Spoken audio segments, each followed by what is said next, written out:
Welcome! If you've been searching for a way to switch off light mode in Gmail and embrace the soothing vibes of dark mode, you're in the right place. Let's dive into the simple steps you need to follow on your Android device. First, open the Gmail app on your Android phone or tablet. Give it a moment to load. You're almost there. Once you're in, look for the 3 horizontal lines in the top left corner of your screen. This is your menu icon. Go ahead and tap it to reveal a drop-down menu. Next, scroll down until you see the option labeled Settings. Click on it to access a range of customization features. Now you'll want to tap on General Settings. This section gives you control over various preferences for your Gmail app, so you're on the right track. After that, find and tap on Theme. Here, you'll see your options for light, dark, and possibly even set it to follow your device's default settings.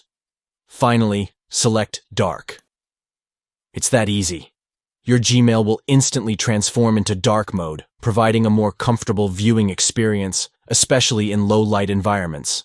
And there you have it. You've successfully turned off light mode in Gmail. Enjoy your new dark theme that's easier on the eyes. Thanks for watching, and don't forget to subscribe for more helpful tips.